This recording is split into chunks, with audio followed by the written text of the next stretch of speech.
Hey, what's up you guys, and welcome back to Russology. Doing a little something different today. I'm doing an album review. I haven't done an album review in so long. Way back when this channel was called Shartimus Wank in 2010 was the last time I did an album review, and that was on Alkaline Trio's This Addiction. So I'm doing something, I'm doing it again right here with Blink-182's California.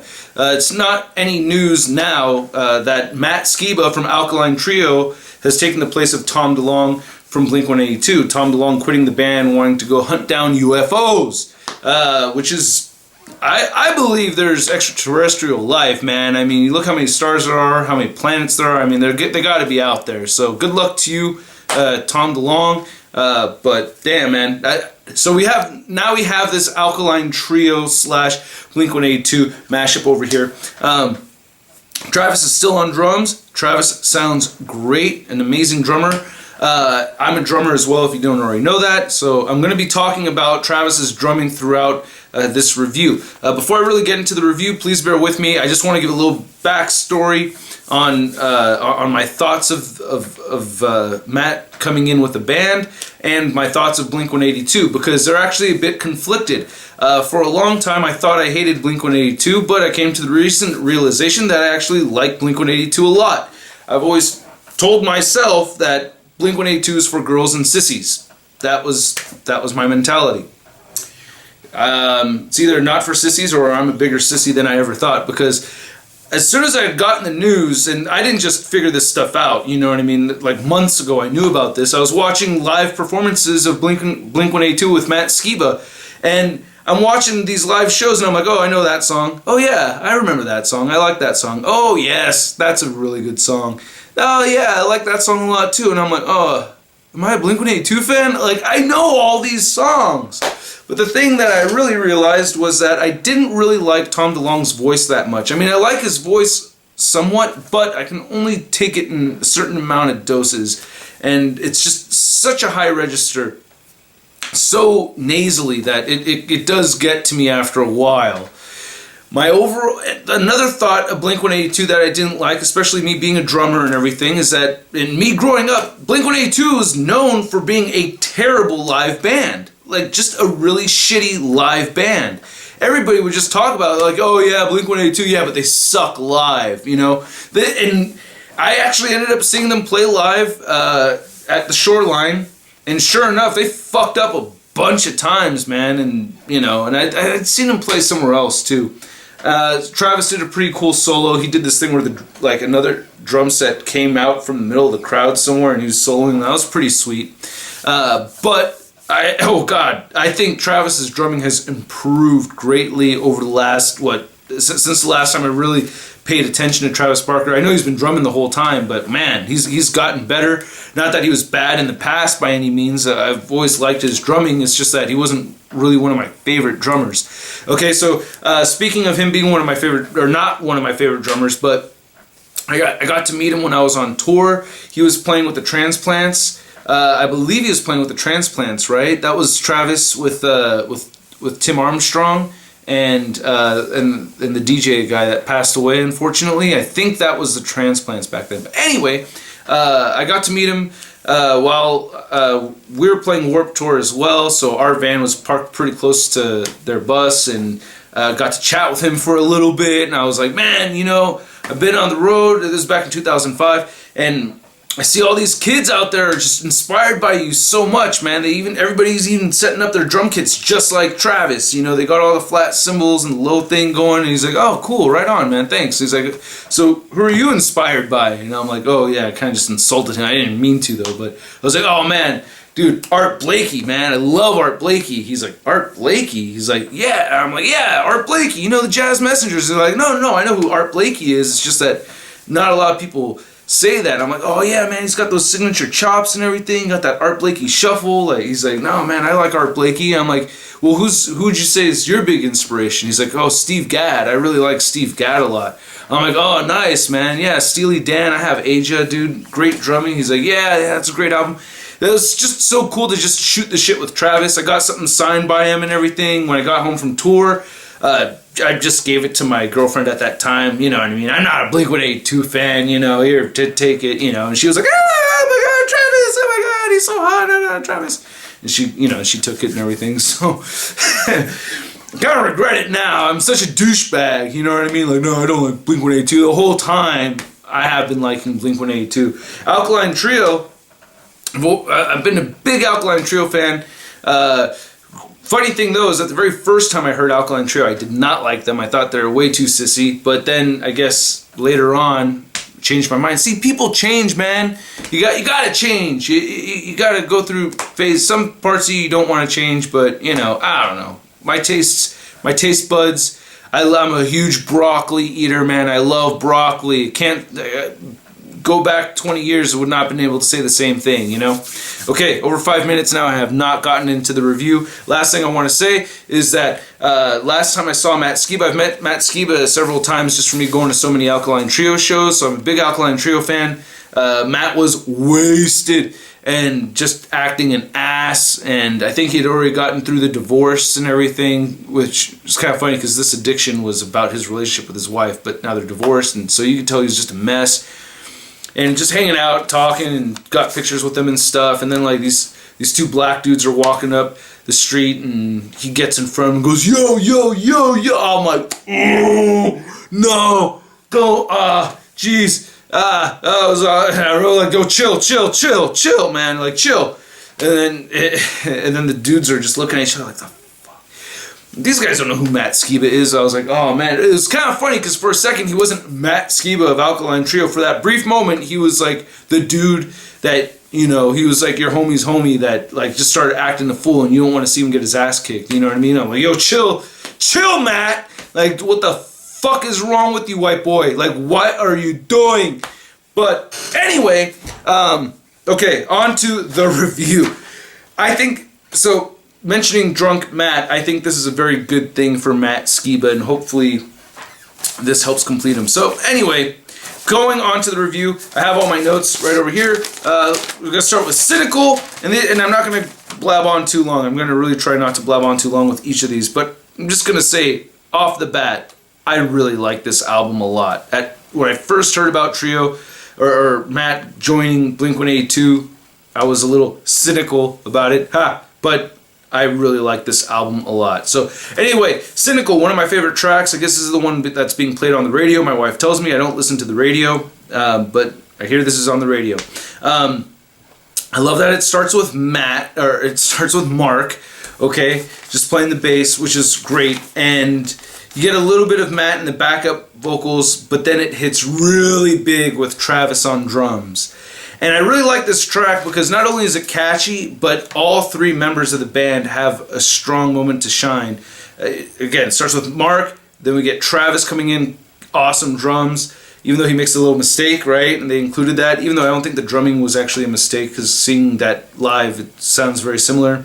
And then you get Matt coming in with the not sorry, not sorry, not sorry, I'm not sorry. I love it. I think it's great. It's basically just, you know, just shining a light on the elephant in the room and just addressing the whole thing right off the bat in a very short song. Next is Bored to Death. I thought the guitar was very classic Blink, and this is actually really right off the bat, I'm kind of like, I miss Tom a little bit. This one kind of made me feel like I wanted to hear Tom DeLonge on this track. I really dig Travis's break beats. He's doing this cool thing where he's drumming on the rim, probably on the snare drum, or it could be on a tom.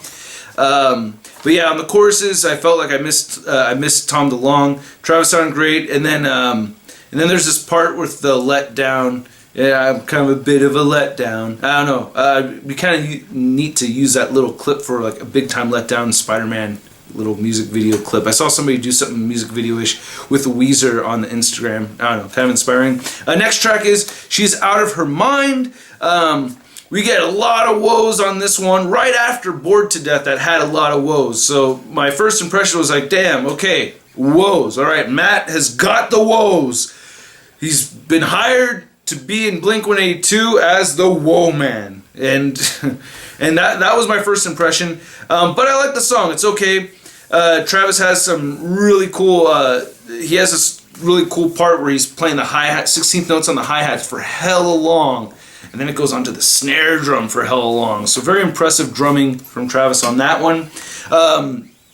My next favorite song on this album is Los Angeles. I love the song Los Angeles. I fucking hate Los Angeles, but I love this song Los Angeles. I will make a rant video on Los Angeles, just for my Patreon videos and stuff like that. But one of the main reasons why I hate LA is because it's covered in douchebags. Not everybody from LA sucks and is a douchebag, but god damn it, there are so many fucking douchebags in LA. It's the only place where you could just be doing nothing, mohawk or not, just be chilling, and some asshole is gonna just talk shit just going by. Like, I'm like, what the fuck? Like, are we gonna fight? Like, what are you doing? Is this like a drive-by talking shit? Like some guy on his bike, me and my friend were just fucking smoking outside, and, smoking the green stuff, you know what I mean? Just chilling, and these two guys on bikes like, oh yeah, we're just a couple dudes hanging outside in the backyard patio, just hanging out outside. And I'm like, the fuck? Yeah, only in this fucking place, man. But anyway, and there's many other things. So, rant video for you patrons on how much I don't like LA. And it's filthy too. But the reason why I like the song so much is because I felt like, right off the bat, it has this cool, like, reggaeton type of groove going on, acknowledging the Hispanic culture that is in LA. And then it gets into this very cool, it's this slower, this Los Angeles, when will you save me, Los Angeles? And it just really, I could see the smog, I could see the traffic, like I get the vibe of everything of being in Los Angeles just with the melodies in that song. So I think it's just a very LA type of song. So great song. Sober, wish I liked Sober. Again, going back to the Matt Skiba story and how he's, being a douchebag. This song I didn't really like as much. I saw somebody say it was Patrick Stump who wrote this line. I thought it was the guy from, Newfound Glory. But I don't know who wrote the lyric, I can't remember, but I'm a dandelion, you're a four-leaf clover. I can't stand that line. I saw an interview with a band, and they love that line. They love that lyric. I hate it. I can't sing along with that shit, man. I can't say, I'm a dandelion, you're a four-leaf clover. Like, fuck that shit. God, man, I can't sing, I'm a dandelion, I'm a grown-ass man. I'm a dandelion, you're a four-leaf clover. Like, ugh. I can't. That ruins the whole song for me. And the Nas are a little heavy on that one, The Nas are. I'm not a big fan of that song, so that's probably my most disliked song on the album. But I was really hoping to like it because I knew it was going to be about Matt. Built This Pool. It's just a very short song, but it's kind of funny because I'm sure he built. I'm assuming it's him building a pool thinking he's going to have a bunch of parties and stuff with a bunch of chicks in two-piece bikinis, but what ended up happening was his friends just coming over and just getting naked in the pool, is what I assume. No Future. I like this song, and I can't remember the name of the producer, but the producer was in Goldfinger, and you can hear Goldfinger in this song big time.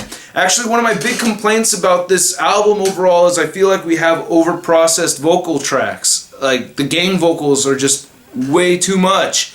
And this is a great example of it. And this is the most Goldfingery sounding track on, and I wrote that down, most Goldfingery.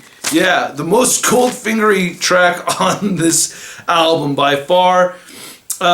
Travis has some really good drumming though. We get some bell to splash hits. I love it when he has his little signature bell to splash, those little sounds. The Nas again on this one don't really bother me so much. But yeah, what's this little note I wrote to myself? They don't care. Oh yeah, when they say that, they don't care, that whole part, that's where it really sounds like Goldfinger to me, when they hold that note. And the bridge, though, I really like, because then you get Matt just going, where did she go? I like that part a lot. Alright, anyway, moving on, we got Home Is Such a Lonely Place. I like this a little bit more of a sad song from somebody who's been on tour Now, I'm a little confused. I don't know if home is the road, because he says home is such a lonely place without you. So I don't know if he's talking about his wife. I'm pretty sure Mark is married, right? Isn't he married with kids? But I don't know if he's missing his significant other while on the road, or if he's actually home and home feels very lonely now that he's not on the road. From being on tour, I toured almost the whole year, 2005. And I gotta tell you, man, when you come back home from being on tour, when you come back home from living the dream, it is a shit feeling. You don't do anything. You got no job, okay? Like, there's nothing to really go back to. You got nothing to do all day. You go from that, and I mean, previously being on tour, it's like, dude, you are hustling. Like, everybody thinks it's a vacation, but it's not, dude. You are working your ass off. On days we didn't have shows, we're going to malls, showing people, you know, our CDs, trying to huck CDs, selling merch everywhere. So we were a hustling band, meeting new people every day, partying it up every day, performing every day, and living with these 3 other guys in a van every single day with these 3 motherfuckers all the time. And then you get home and you're just by yourself, and it's like, whoa, life feels empty. So that whole lyric, home is such a lonely place, like, I understand it there. Now that I'm not a touring guy, you know, it has, you know, it's not really necessarily the same thing, but I'm sure it could relate for a lot of people in a lot of different ways. Kings of the Weekend. I have an asterisk next to it because I really like this song a lot. This is a very cool song. Another one of my favorites. Really awesome opening drum beat. He has this cool thing where he's doing these doubles on the hi-hat. This, you know, he's doing doubles. Really nice. Sounds very clean. Great job, Travis. I really like the chorus a lot on this one. I love how the verses trade off between Matt and Mark. Less vocal effects and things like that. The vocals sound a lot more raw on this track, and it makes me just like it a whole lot more. Teenage Satellites. I really like Teenage Satellites a lot. I really like Mark's verse, and then we have Matt on the chorus, so I think that trade-off is very cool. It really feels like a trio song to me. I don't know. Teenage Satellites really sounds like a trio song, and the woes especially make it feel like a trio song. One point that my wife made while listening to this song, she said, wow, it sounds like, she said, Travis sounds like he's trying to drum like Derek Grant a little bit. And I'm like, I don't think he's trying to drum like Derek. I think Travis is just being a good musician and drumming to this more trio sounding music. So that's what I think is going on over there. Through and through. Fantastic drumming by Travis, man. Okay, Left Alone. Chorus sounds like Goldfinger to me again, and but I like it okay. It's not too bad, not too great. Left Alone is an okay song. Rabbit Hole, I really like. I like that track a lot. The chorus is just really fun, and I just like how Mark and Matt sound together singing that one. San Diego, really nice song. I really like it. San Diego, you know, I'm not going to put it in my favorites list, but I do like this song. The guitar sounds very Blink-182 to me, so it kind of makes me, you know, think back, like, some of those songs I thought that were written by Tom, because they're being played by the guitar, probably written by Mark, you know. So the guitar on this very much sounds like Blink-182, old school Blink-182 to me. I love the chorus. I love Matt and Mark singing together.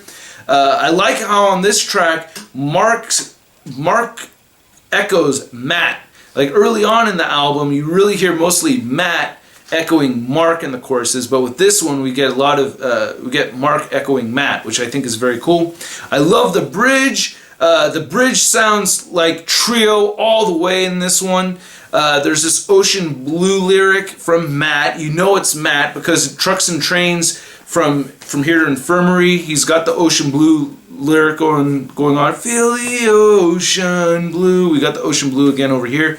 So very cool to see the trio thingies popping in and out throughout the album. Next track is The Only Thing That Matters.